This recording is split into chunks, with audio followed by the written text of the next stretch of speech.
সেরাক বিবির ফুলা 100 কানা চিনছেন? জি, মার নাম সেরাক বিবি, আসল নাম গেসুদি বেগম, বাবার নাম গোলাম মুর্তজা। সেরাক বিবির ফুলা 100 কানা, বহুমাত্র বিমার ছিল, তহসিলদারির চাকরি করত, মুক্তারি পরীক্ষা দিয়া ফেল।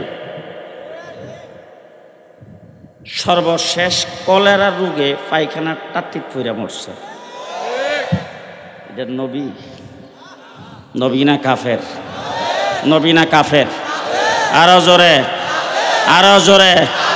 তার উপরে যদি কেউ ঈমান আনে, ভালো করে বলবেন, তার উপরে যদি কেউ ঈমান আনে, তাকে যদি কেউ সমর্থন করে, তার পক্ষে যদি কেউ সংসদে দালালি করে, তার পক্ষে যদি কেউ টকশুতে দালালি করে, তাদেরকে যদি কেউ কাফের মনে না করে, তারাও কাফের, তারাও কাফের। নারে তাকবীর, নারে তাকবীর। ইসলামের শত্রুরা, ইসলামের শত্রুরা। আমরা মুসলমান, মুহাম্মদুর রাসূলুল্লাহ সাল্লাল্লাহু আলাইহি ওয়াসাল্লামের উম্মত। আমার নবী সর্বশ্রেষ্ঠ এবং সর্বশেষ নবী। আমার নবীকে যদি পৃথিবীতে প্রেরণ না করতেন, আল্লাহ পাক আমাদেরকেও পৃথিবীতে পাঠাইতেন না। হযরত আদম আলাইহিস সালাতু ওয়াস সালামকে আল্লাহ তাবারক ওয়া তাআলা কুদরতি হাতের দ্বারা বানাইছেন, বানায়া আরশের নিচে রাখছেন। সেখান থেকে আদম আলাইহিস সালামকে জান্নাতে বসবাস করার জন্য দিয়েছেন। আপনি যদি এখন যদি আমি আপনাদেরকে জিজ্ঞেস করি, এক একজন নবীর নাম ধরে ধরে আপনারা প্রত্যেকে নবীদের বাড়ির ঠিকানা বলতে পারবেন? বলেন তো, আমার নবী মুহাম্মদুর রাসূলুল্লাহ সাল্লাল্লাহু আলাইহি ওয়াসাল্লামের বাড়ি কই? মুসা আলাইহিস সালামের বাড়ি কই? মিশর। ইউসুফ আলাইহিস সালামের বাড়ি মিশর। ইব্রাহিম আলাইহিস সালামের বাড়ি ফিলিস্তিন। কথা কয় না? তাহলে এরকম এক একজন নবী যেখানে যিনি জন্মগ্রহণ করেছেন তার জন্মের ঠিকানা, তার বাড়ির ঠিকানা আছে না নেই? বলেন তো, আদম আলাইহিস সালামের বাড়ি কই?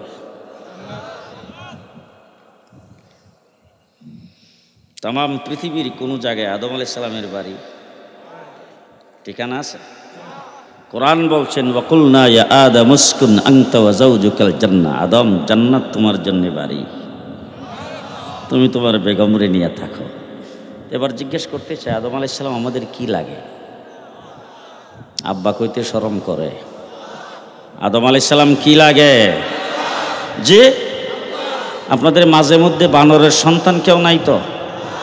কথা আসতে বলবেন না। বাংলাদেশের 92% মুসলমানের দেশ বাংলাদেশ, ধর্মপ্রাণ মুসলমানের দেশ বাংলাদেশ, তাবলিগি মুসলমানদের দেশ বাংলাদেশ, আলেম উলামায়ে কেরামের দেশ বাংলাদেশ, মসজিদ মাদ্রাসার দেশ বাংলাদেশ। সেই দেশের শতকরা 92% মুসলমানদের সন্তানেরা যে স্কুলে মুসলমানদের ট্যাক্সের পয়সায় পরিচালিত স্কুলে পড়ে, সেই স্কুলে পাঠ্য বইয়ে পাঠ্যসূচি করেছেন বানর থেকে মানুষ।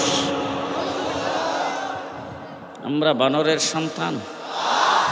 যারা এই দেশে নিজেরা বানরের সন্তান হয়ে অন্য মানুষগুলিকেও বানরের সন্তান বানাইতে চায়, তারা এই দেশের শত্রু না বন্ধু? এই জন্যে বলছি, ডাইনে বামে দেখতে হবে। কেউ যদি কথা না বলে মনে করবেন অন্য দলের লোক। এরা এই দেশের শত্রু না বন্ধু? যারা আমার বাংলাদেশের শতকরা 92% মুসলমানের উঠতি বয়সের ছেলে মেয়েদেরকে নাস্তিক আর মুরতাদ বানাইতে চেয়েছে, তারা মানুষের সমাজে বসবাস করবে না, তারা জেলখানার ভিতরে থাকবে অথবা চিরখানার জন্তুর সাথে থাকবে।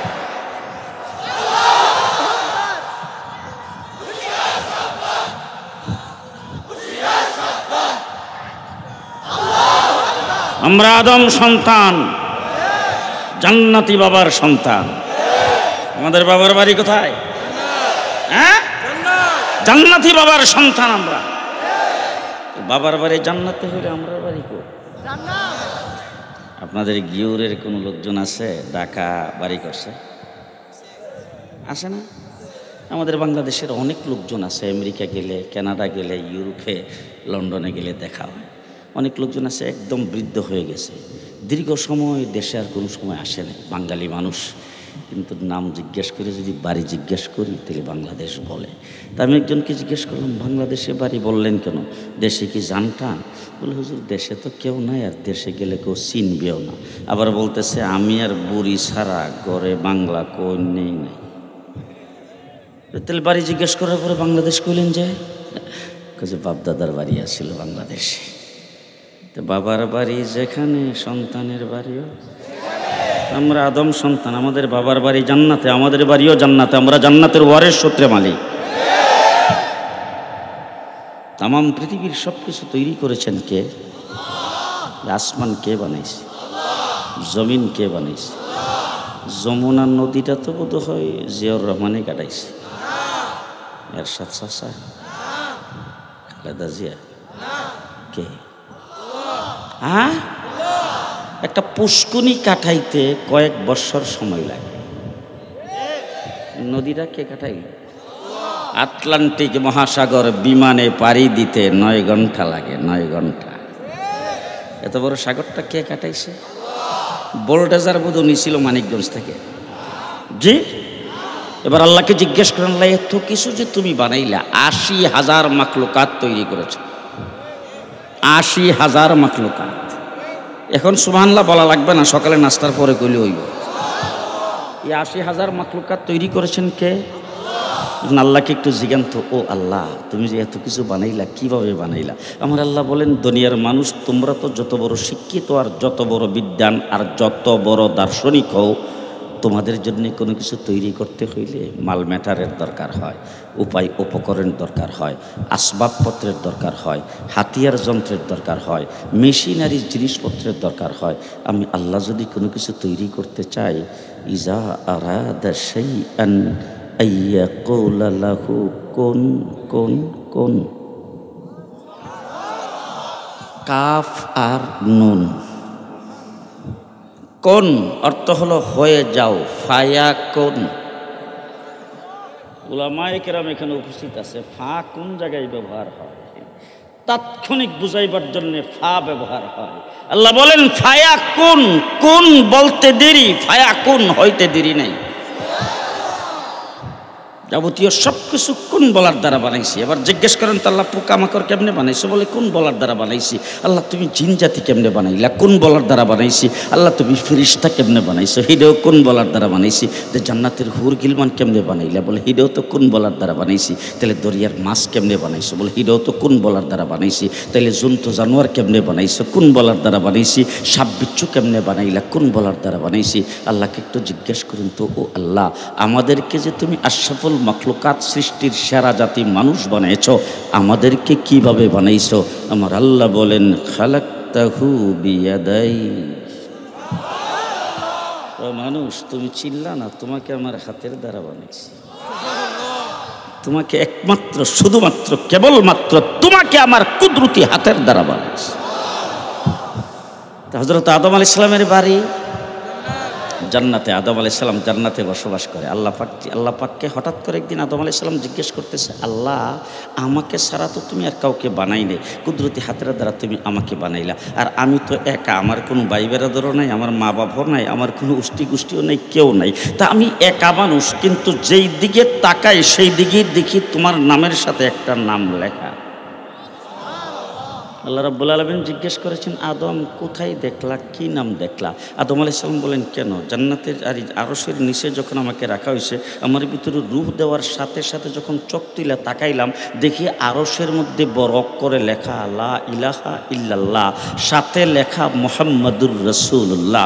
ওই আরশের নিচ থেকে ফেরেশতারা আমাকে আনতে গেছে, ফেরেশতাদের কপালের দিকে তাকায় দেখি কপালের মধ্যে বড় বড় অক্ষরে লেখা লা ইলাহা ইল্লাল্লাহ, সাথে লেখা মুহাম্মাদুর রাসূলুল্লাহ। জান্নাতের ভিতরে এসে ঢুকবো, দেখি জান্নাতের গেটের মধ্যে বড় অক্ষরে লেখা লা ইলাহা ইল্লাল্লাহ, সাথে লেখা মুহাম্মাদুর রাসূলুল্লাহ। জান্নাতের ভিতরে ঢুকে দেখি প্রত্যেকটা গাছের পাতায় পাতায় লেখা লা ইলাহা ইল্লাল্লাহ মুহাম্মাদুর রাসূলুল্লাহ। জান্নাতের ভিতরে যতগুলি আসবাবপত্র, প্রত্যেকটা আসবাবের গায়ে লেখা লা ইলাহা ইল্লাল্লাহ মুহাম্মাদুর রাসূলুল্লাহ। আশ্চর্যের বিষয় হলো এ পর্যন্ত যত খাবার গ্রহণ করলাম প্রত্যেকটা খাবারের লেবেলের মধ্যে লেখা লা ইলাহা ইল্লাল্লাহ সাথে মুহাম্মাদুর রাসূলুল্লাহ। আল্লাহ জিজ্ঞেস করেছেন, আদম তুমি কি চিনতে পারো নাই? বলেন না, এই কিতাবই তো আমি পড়ি নাই। আল্লাহ রাব্বুল আলামিন বলে দিয়েছেন, আদম তারে না বানাইলে তোমারও বানাইতাম না, তারে না বানাইলে তোমারও বানাইতাম না। আর 1,24,000 নবী পৃথিবীতে আগমন করতো না যদি আমার নবীকে আল্লাহ না বানাইত। কথা আসতে আসমান জমিন তৈরি করতেন না আল্লাহ পাক যদি আমাদের নবী মুহাম্মদুর রাসূলুল্লাহ পৃথিবীতে না আসতো। চন্দ্র সূর্য বানাইতেন না যদি আমাদের নবী পৃথিবীতে না আসতো। আমার ভাইরা, তামাম পৃথিবীর যাবতীয় সমস্ত রং তামাশা কিছুই হতো না যদি আমার নবী পৃথিবীতে না আসতো। এখন বাংলা ভাষায় যদি আমি কিতাব স্যার আপনাদের সামনে ওয়াজ করি, তাহলে এক কথাই বলতে পারি 71 মুক্তিযুদ্ধ হতো না যদি আমার নবী পৃথিবীতে না আসতো। বঙ্গবন্ধু নামে কোনো লিডার হতো না যদি আমার নবী পৃথিবীতে না আসতো। জিয়াউর রহমান নামে কোনো প্রেসিডেন্ট হতো না আমার নবী যদি পৃথিবীতে না আসতো। খালেদার হাসিনা নামে কোনো নেত্রী হতো না যদি আমার নবী পৃথিবীতে না আসতো। ঢাকা নামে কোনো রাজধানী হতো না যদি আমার নবী পৃথিবীতে না আসতো। পদ্মা মেঘনা যমুনা হতো না যদি আমার নবী পৃথিবীতে না আসতো। পদ্মা ব্রিজ হতো না, কর্ণফুলী টানেল হতো না যদি আমার নবী পৃথিবীতে না। নবী মুহাম্মদুর রাসূলুল্লাহ সাল্লাল্লাহু আলাইহি ওয়াসাল্লাম সৃষ্টি জগতের উদ্দেশ্য, মকসুদ কথা কি বুঝাইতে পারতেছে? প্রত্যেকটা জিনিসের একটা মকসুদ আছে না? আজকের মাহফিলটা যে এখানে ইন্তজাম করেছেন এটারও তো একটা উদ্দেশ্য আছে। কিছুক্ষণের জন্য একটা জিনিস মাসলা বোঝার জন্য মেনে নেন, আজকের এই মাহফিলের গোটা ইন্তজামটা আমি জুনায়েদ আল হাবিব এইখানে আসার জন্য দাওয়াত কবুল করেছি। আমি আসব এই জন্যই আজকের ইন্তজাম। কিছুক্ষণের জন্য মানেন, ফোনে বাদ দিয়ে দিন। আমি এখানে আসব এই জন্যই আজকের এই আয়োজন।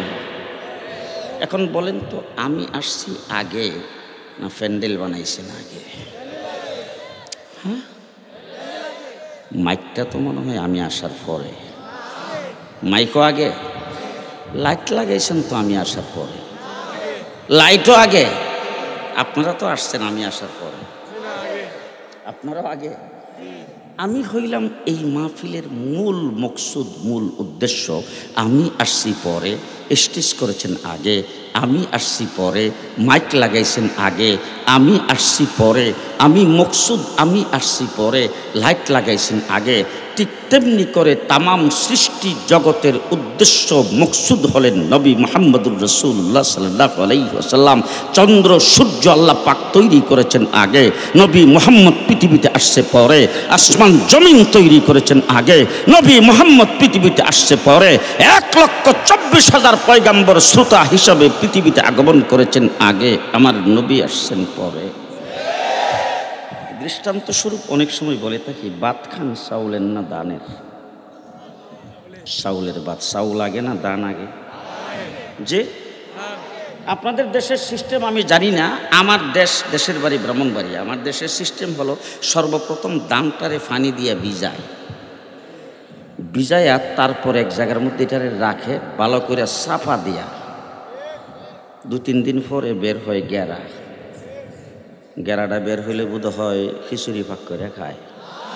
যে পানি দিয়ে ভিজাইয়া গেরা বের করছে, উদ্দেশ্য হইল চাউল। উদ্দেশ্য কি? চাউল। এটারে নিয়ে সেটা কাদা মাটির মধ্যে ফালাইছে, উদ্দেশ্য হইল চাউল। এটারে বলে জ্বালা। জ্বালাটা একটু বড় হয়েছে, উদ্দেশ্য হইল চাউল। এখান থেকে উঠাই নিয়ে ক্ষেতের মধ্যে লাইন দূরে লাগাইছে, উদ্দেশ্য হইল চাউল।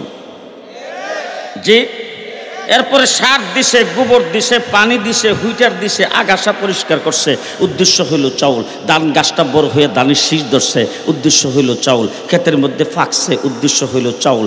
এরপরে আগে কাশি দিয়ে কাটতো, এখন মেশিন দিয়ে কাটছে, উদ্দেশ্য হইল চাউল। আগে গরু দিয়ে ফাড়াইতো, এখন মেশিন দিয়ে চুরাইছে, উদ্দেশ্য হইল চাউল। এরপরে পানি দিয়ে ভিজাইয়ে সিদ্ধ করছে, উদ্দেশ্য হইল চাউল।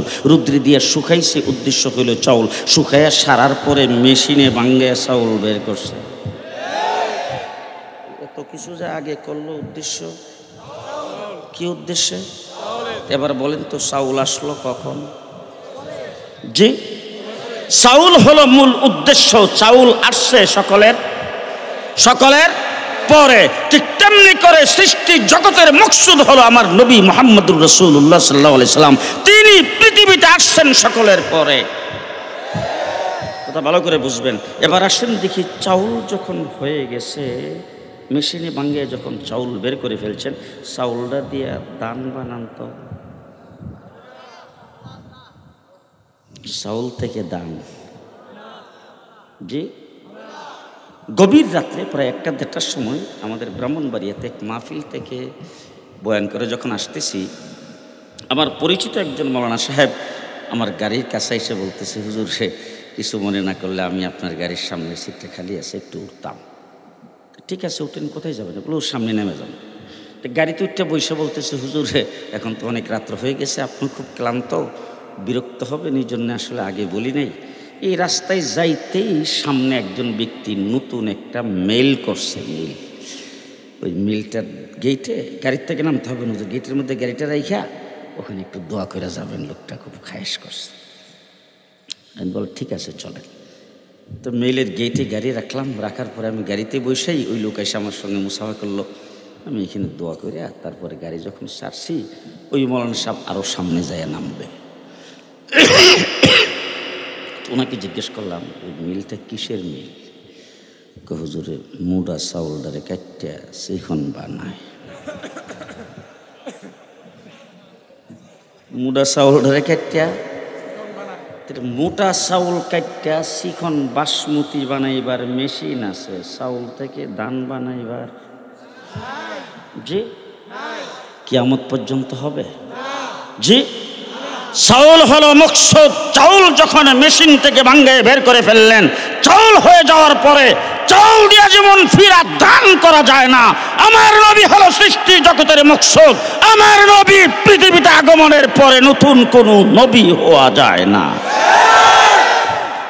কথা কি বুঝে আসছে? বুঝে আসছে? এইটুকু বুঝলে এবার সামনেরটুকু বুঝে নেন।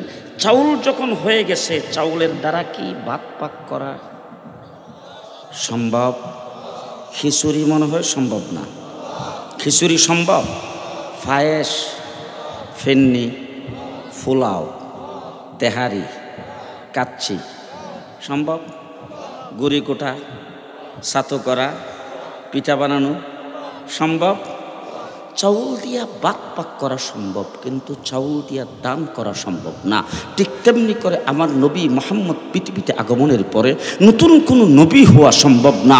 চাউল দিয়া যেমন ভাত পাক করা সম্ভব, আমার নবীর নবুয়তি ইলম থেকে শাইখুল হাদিস আল্লামা আজিজুল হক হওয়া সম্ভব।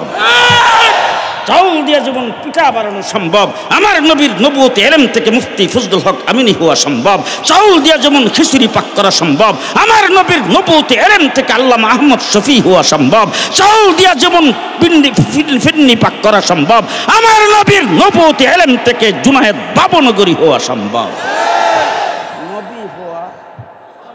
নবী হওয়া, মুহাদ্দিস হওয়া, মুফাসসির হওয়া, ওলি হওয়া, গাউস হওয়া, কুতুব হওয়া সম্ভব, নবী হওয়া সম্ভব নয়। মুহাম্মদুর রাসূলুল্লাহ সাল্লাল্লাহু আলাইহি ওয়াসাল্লাম সর্বশেষ নবী।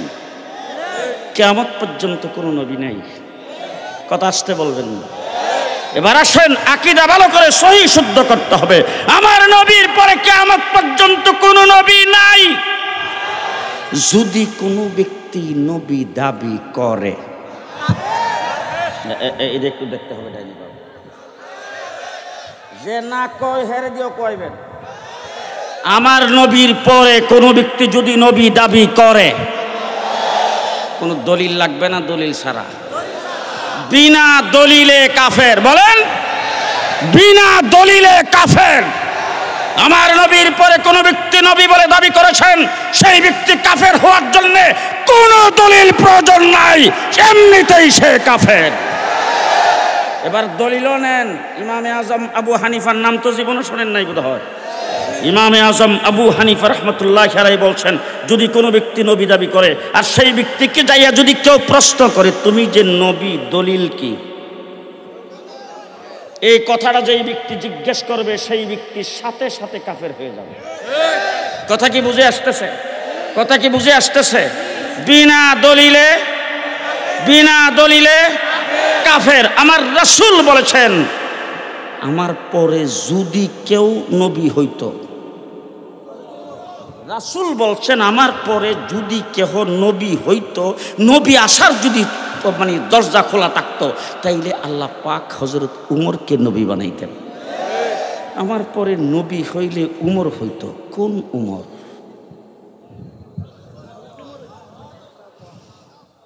কোন উমর? হযরত উমর ইবনুল খাত্তাব ইচ্ছা পোষণ করেছেন, আল্লাহ আরশ থেকে কোরআনের আয়াত নাজিল করে দিয়েছেন। মুহাম্মদুর রাসূলুল্লাহ সাল্লাল্লাহু আলাইহি ওয়াসাল্লামের উমর, যাকে আল্লাহ রাব্বুল আলামিনের দরবারে হযরত উমরকে আল্লাহর হাবিব চাইছে, আল্লাহ উমরকে দিয়ে দাও। উমর ইবনুল খাত্তাব মাথা কাইটে আনতে গেছিল, যাইয়া ইসলাম কবুল করে কালিমা পরে মাত্র মুসলমান হয়েছে। কিছুক্ষণ পরে ফজরের নামাজের টাইম, রাসূলুল্লাহ সাল্লাল্লাহু আলাইহি ওয়াসাল্লাম নামাজের প্রস্তুতি গ্রহণ করতেছেন। জাগার নাম দারে আরকাম, সেখানেই নামাজ পড়বে, চুপে চাপে নামাজ পড়ে। সাহাবায়ে কেরাম যারা উপস্থিত ছিল সবাইকে বলছেন উজু করে আসো, আর উমরকে উজু শিখাইয়া উজু করাইয়া নিয়ে আসা। উমর ইবনুল খাত্তাব উজু করে আয়েশা রাসূলকে জিজ্ঞেস করেছেন, ও আল্লাহর হাবিব, এখন কি করা লাগবে? রাসূলুল্লাহ সাল্লাল্লাহু আলাইহি ওয়াসাল্লাম নামাজ পড়া লাগবে। হুজুর নামাজ কি জিনিস? এটা লাম্বানা বাড়ি। রাসূলুল্লাহ সাল্লাল্লাহু আলাইহি ওয়াসাল্লাম বলেন, দেখো নামাজ হলো আল্লাহর হুকুম, আল্লাহর ইয়াদ, আল্লাহর স্মরণ। হযরত উমর ইবনুল খাত্তাব পাল্টা প্রশ্ন করেছেন, হুজুর মহান আল্লাহ পাকের স্মরণ কোন জায়গায় করেন? রাসূলুল্লাহ সাল্লাল্লাহু আলাইহি ওয়াসাল্লাম বলেন, আমরা তো এইখানেই করি। হযরত উমর ইবনুল খাত্তাব বলে, হুজুর এতদিন তো এইখানে করছেন, এখন কই করবেন? আরে বাবা, এত জোরে মায়া লোকে শুনলে ঘুম ভাঙবে, অসুবিধা আছে, আসতে কইেন। High high high. হযরত উমর বলতেছে, হুজুর এতদিন তো এইখানে করছেন, এখন কোথায় করবেন? রাসূলুল্লাহ সাল্লাল্লাহু আলাইহি ওয়াসাল্লাম বলেন, আমরা তো এইখানেই করার জন্য প্রস্তুতি গ্রহণ করেছি। হযরত উমর ইবনুল খাত্তাব, হুজুর বিষয়টাই বুঝতে পারলাম না। এতদিন তো আপনি নামাজ এইখানে আদায় করছেন, আমি আপনার দলে ছিলাম না। এখন যদি আমি আসার পরও নামাজ আপনি এইখানে আদায় করেন, তা আমি আসার না আসা তো সমান। আসেন, বাইতুল্লাহ শরীফের দরজা আমি উমর ইবনুল খাত্তাব খুলব। আমার জীবনের সর্বপ্রথম নামাজ আল্লাহর নবীর ইমামতিতে বাইতুল্লাহ শরীফে প্রকাশ্যে জামাতের সাথে আদায় করব। দেখি আপনার রাস্তায় কে বাধা দেয়। হযরত উমর ইবনুল খাত্তাব আগে আগে যাচ্ছেন, সাহাবায়ে কেরাম পেছনে পেছনে যাচ্ছে। হযরত উমর বাইতুল্লাহর দরজার কাছে যেয়ে দাঁড়ায় ডাক দিয়েছেন, আবু জাহেল সাহেব। আবু জাহেল সাথী সঙ্গীদের ডাক দেখে চুপ করে, মনে হয় মাথাটা কেটে লইছে। হযরত উমর ইবনুল খাত্তাব ডাক দিয়ে বলছেন, আবু জাহেল, উতবা, সাইবা, মক্কার কাফের মুশরিকেরা ভালো করে শুনে রাখ, এই মুহূর্ত থেকে উমর ইবনুল খাত্তাব আর তোরার দলে নাই। সাইয়্যিদুল মুরসালিন, দুজাহানের সর্দার, খাতামুন নবিয়্যিন মুহাম্মদুর রাসূলুল্লাহ সাল্লাল্লাহু আলাইহি ওয়াসাল্লামের গোলাম হয়ে গেছে। তিনি আসতেছে সাহাবায়ে কেরামকে নিয়ে বাইতুল্লাহ শরীফে নামাজের জামাত কায়েম করার জন্য। আমি উমর সিদ্ধান্ত ঘোষণা করেছি, জীবনের সর্বপ্রথম নামাজ আল্লাহর নবীর ইমামতিতে প্রকাশ্যে জামাতের সাথে আদায় করব। যদি কেউ চাও রাস্তায় এসে বাধা দিতে, জেনে রাখো, যেই তলোয়ার তোমরা আমার হাতে দিয়েছিলে সেই তলোয়ারের দার তোমাদের গলার করতেছে ইন্তজার। কোন উমর? মুহাম্মদুর রাসূলুল্লাহ সাল্লাল্লাহু আলাইহি ওয়াসাল্লামকে নিয়ে সাহাবায়ে কেরাম গেছেন বাইতুল্লাহ শরীফ জিয়ারত করার জন্য। 7 তোয়াফ করে হুজুর আকরাম সাল্লাল্লাহু আলাইহি ওয়াসাল্লাম, সাহাবায়ে কেরাম সেখানে আছেন। তো হযরত উমর ইবনুল খাত্তাব মুকাম ইব্রাহিমে যাইয়া তীক্ষ্ণ দৃষ্টিতে কি যেন দেখতেছে। রাসূলুল্লাহ সাল্লাল্লাহু আলাইহি ওয়াসাল্লামের নজর পড়ছে। তো হযরত উমরকে জিজ্ঞেস করেছেন, উমর কি চিন্তা করতেছো, কি ভাবতেছো? হযরত উমর ইবনুল খাত্তাবকে, হুজুরের জায়গাটার নাম মুকাম ইব্রাহিম, বাবা ইব্রাহিম আলাইহিস সালামের পায়ের দাগ এখানে দেখা যায়। জায়গাটা তো বড় ফজিলতপূর্ণ জায়গা। তো হুজুর, আমার মনটা চাইতেছিল এখানে 2 রাকাত নামাজ পড়তাম। প্রস্তাবটা খারাপ না ভালো? এত ভালো প্রস্তাব যখন করেছেন, রাসূলুল্লাহ সাল্লাল্লাহু আলাইহি ওয়াসাল্লাম প্রস্তাবটা শুই নেই, চুপ। তার কারণ হলো হুজুর হ্যাঁ না কিছুই বলতে পারতেছেন না, কারণ আল্লাহর পক্ষ থেকে এখানে নামাজ পড়ার কোনো হুকুম নাই। এই জন্য হুজুর হাও করতে পারতেছেন না। আবার প্রস্তাবটা যেহেতু ভালো, এই জন্য নাও করতে পারতেছে না। হুজুর চুপ। মুহূর্তের ভিতরে জিবরাইল আমিন ঈসা আল্লাহর হাবিবকে ডাক দিয়ে বলে, হুজুর আল্লাহ এই মুহূর্তে ওমর ইবনুল খাত্তাবের পক্ষে। বলে কি ব্যাপার? বলে আল্লাহ পাক শুধু আজকে উমরের জন্য নয়, শুধু আপনার জন্য নয়, আর সোয়া লক্ষ সাহাবায়ে কেরাম যারা আপনার সাথে তোয়াফ করার জন্য আসছেন, শুধু তাদের জন্য নয়, কিয়ামত পর্যন্ত প্রেসিডেন্ট হোক আর যে কেউ হোক, এই জায়গায় বাইতুল্লাহ শরীফ জিয়ারত করার জন্য, তোয়াফ করার জন্য আসবে। 7 তোয়াফের পরে 2 রাকাত নামাজ এখানে লাজিম করে দেওয়া হলো। ওয়াত্তাখিযু মিন মাকামি ইব্রাহিম মুসাল্লা। হযরত উমরের এক ইচ্ছায় কিয়ামত পর্যন্ত সমস্ত মানুষের জন্য সেই জায়গায় 2 রাকাত নামাজ পড়া লাজিম হয়ে গেল। আজকে কোটি কোটি মানুষ যে বৎসরে বৎসরে যাচ্ছেন উমরা করার জন্য, হজ করার জন্য, বা বাইতুল্লাহ শরীফ তোয়াফ করতেছে, ওই জায়গায় যতটা সেজদা, যতটা রুকু আর যত জায়গার নামাজ পড়তেছে, প্রত্যেক রাকাতের সওয়াব উমর ইবনুল খাত্তাবের আমলনামায় লেখা।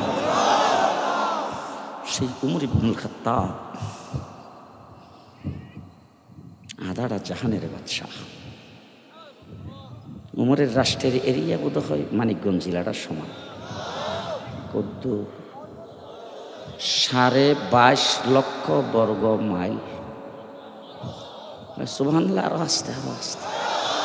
22.5 লক্ষ বর্গ মাইল। রাষ্ট্রের রাষ্ট্রপ্রধান ওমর ইবনুল খাত্তাব। গায়ের জামাটা 17টা তালি দেওয়া, 17টা তালি দেওয়া গায়ের জামা।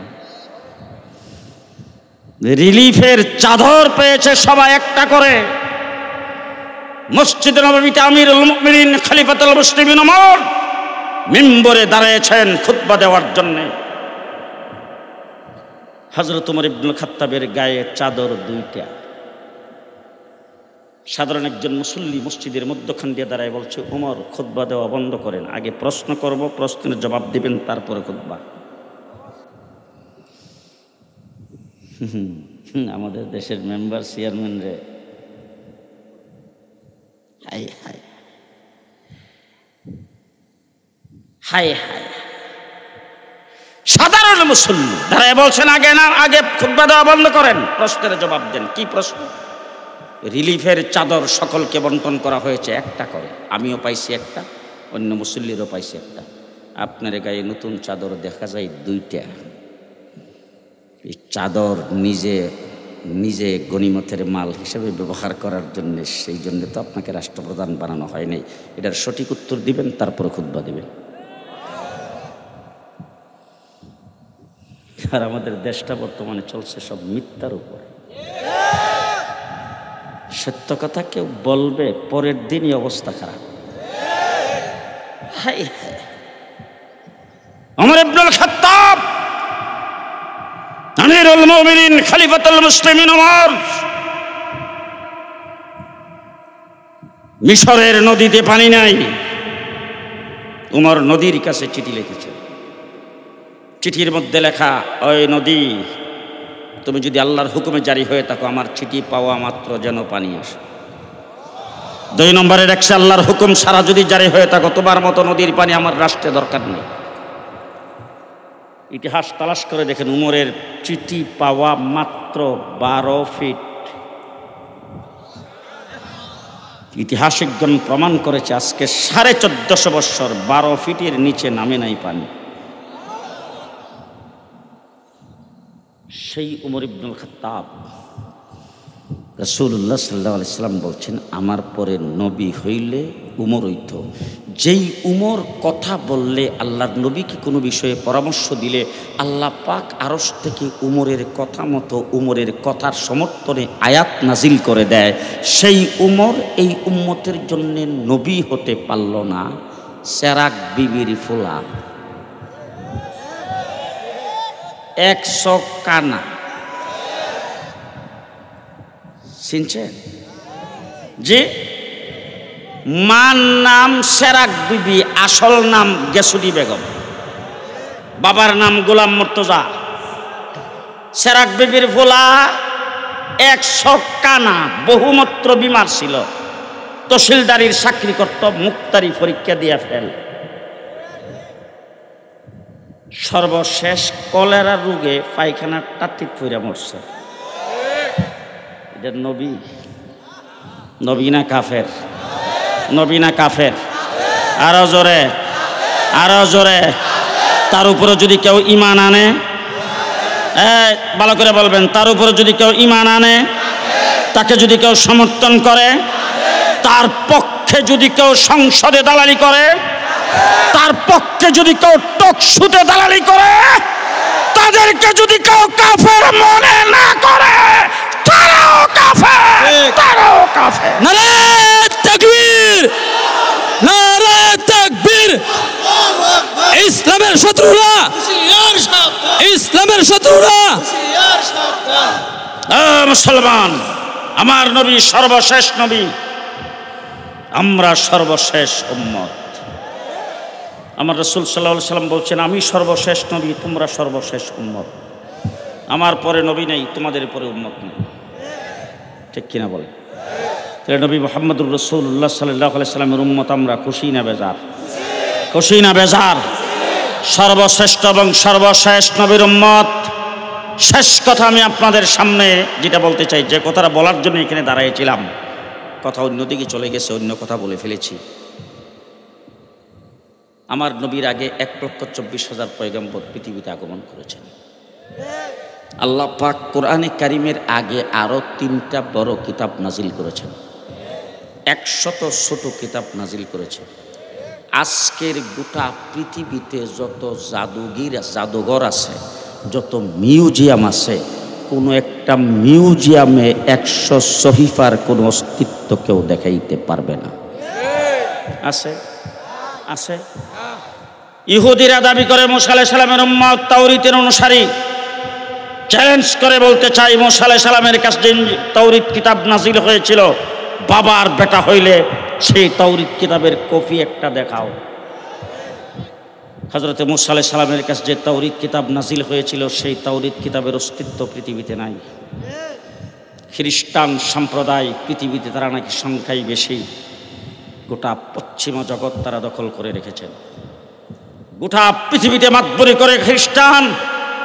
আমেরিকা গোটা পৃথিবীর সুপ্রিম পাওয়ার বলে দাবি করে। আমেরিকার একটা ধর্ম আছে, সেই ধর্মের নাম হলো খ্রিস্টান। তাদের নবীরও একটা কিতাব আছে, সেটার নাম ইনজিল, বর্তমানে বাইবেল। তাদেরকেও চ্যালেঞ্জ করে বলতে চাই, আজকে ঈসা আলাইহিস সালাম দুনিয়ার থেকে চলে গেছেন 2000 বছর। ঈসা আলাইহিস সালাম দুনিয়ার থেকে চলে যাওয়ার 500 বছর পরে আমার নবী পৃথিবীতে আগমন করেছেন। আজকের থেকে 1500 বছর আগে রাসূল পৃথিবীতে আইসা দেখেন ইনজিল কিতাবের বংশ নাই। আছে? আজকের থেকে 1500 বছর আগের কথা বলছি। রাসূল যখন পৃথিবীতে আগমন করেছেন, ইনজিল কিতাবের বংশ নাই। শুধু তাই না, হযরত ঈসা আলাইহিস সালামের আদর্শ, কৃষ্টি, কালচার, সংস্কৃতি নাই। বাইতুল্লাহ শরীফের চতুর্দিকে 360 বুত লাগাইছে। বাইতুল্লাহ শরীফের ভিতরটাকে মূর্তি দিয়ে সাজাইছেন। লাত, উজ্জা, মানাতার, হুবলের পূজা করে। অসভ্যতার চরম পর্যায়ে এমন ভাবে পৌঁছেছে, বাইতুল্লাহ শরীফ উলঙ্গ হয়ে তোয়াফ করে। বর্বরতার চরম পর্যায়ে পৌঁছেছে, মেয়ে সন্তান জন্মগ্রহণ করলে জিন্দা কবর দেয়। কয় বছর? মাত্র 500 বছরে রাসূল আইসা দেখলেন ইনজিলের অস্তিত্ব, ঈসা আলাইহিস সালামের আদর্শের অস্তিত্ব, আল্লাহ পাকের হুকুম আহকামের অস্তিত্ব নাই। বুতের পূজা, মূর্তির পূজা করতে শুরু করেছেন। ঠিক কিনা? শেষ কথা, ব্যাখ্যা বিশ্লেষণের সময় নেই। আমি আপনাদের কাছে জানতে চাই, আমার নবী দুনিয়ার থেকে গেছেন কয় বছর? 1500 বছর। ফজরের নামাজ বোধ হয়েছিল 20 রাকাত, এখন আছে 4 রাকাত। উজুর ফরজ তো 16টা আছে না, এখন 4টা রয়েছে। হ্যাঁ জি, কথা বলেন। আজকের থেকে 1450 বছর আগে আমার নবী যে আদনা সুন্নত রেখে গেছে এখন পর্যন্ত বহাল, কোনো পরিবর্তন হয় নাই।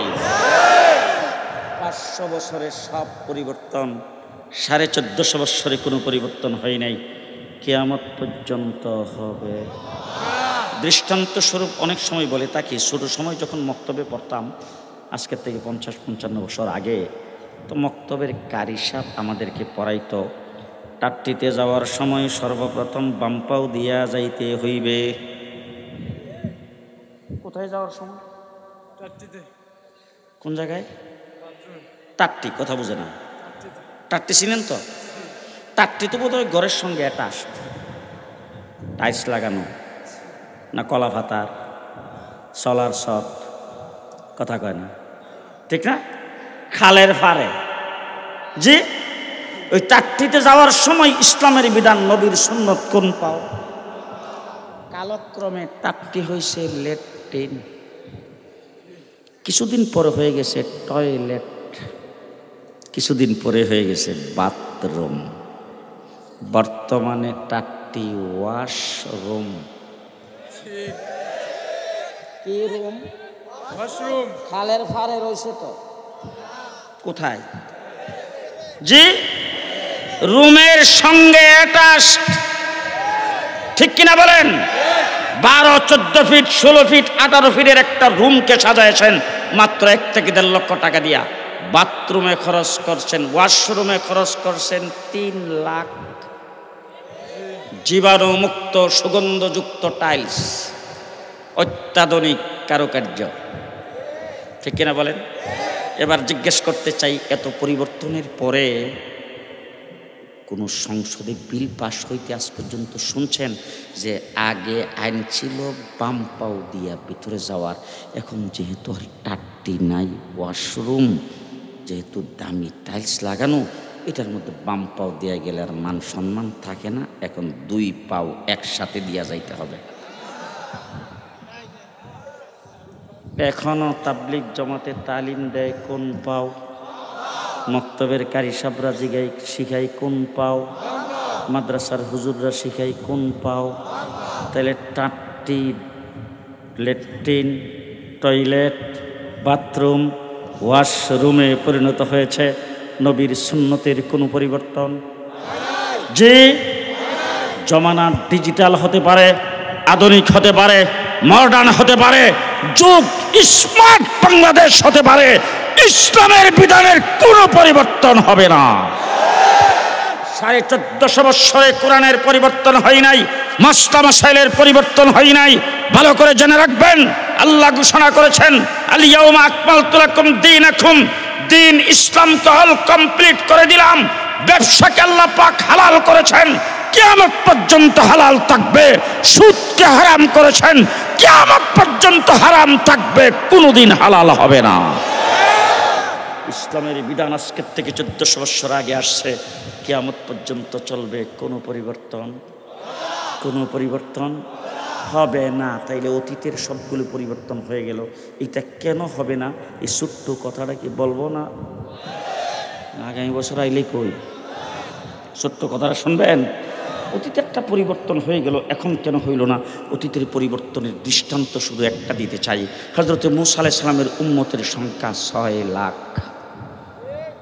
কয় লাখ? সুযোগ সুবিধা কম, মান্না ওয়াস সালওয়া, কথা কয় না। আজকে আমাদের দেশে বৃষ্টি নাই, ফরিদপুরে গেলাম, সেখানে ইস্তেসকার নামাজ হচ্ছে। বাংলাদেশের বিভিন্ন জায়গায় বৃষ্টির জন্য নামাজ হইতেছে, দোয়া হইতেছে, ঠিক না বেঠিক? মূসা আলাইহিস সালামের সময়ে পানি নাই, মরুভূমির মধ্যে সকলে যায় মূসা আলাইহিস সালামকে বলছেন, মূসা পানি নাই, তোমার আল্লাহরে বলো পানি দিতে। মূসা আলাইহিস সালাম আল্লাহর কাছে আবেদন করেছেন, আল্লাহ ডাক দিয়া কয়, সামনের পাথরটার মধ্যে লাড়িটা দিয়া বাড়ি দাও। দিছে বাড়ি, নহর জারি হইছে 12টা। সুযোগ সুবিধা কম, সংখ্যায়, জি এত সব কিছু থাকার পরেও হযরত মূসা আলাইহিস সালাম বলছেন ফেরাউনের সাথে যুদ্ধ করা লাগবে। সব মিল্লা ডাক দেখো, মূসা যদি ফেরাউনের সাথে যুদ্ধ করা লাগে, তুমি আর তোমার আল্লাহ কইরো, আমরা নাই। 1450 বছর পর্যন্ত দিন কিভাবে টিকে আছেন?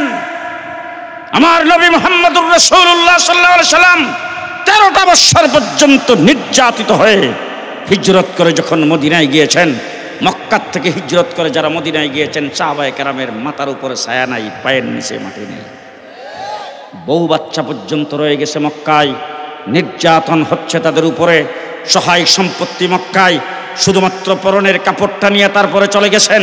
এই মানুষগুলি সেখানে খাবার নাই, পেটে ভাত নাই, পরনে কাপড় নাই, কোনো কিছুই নাই, সম্পূর্ণ নিঃস্ব।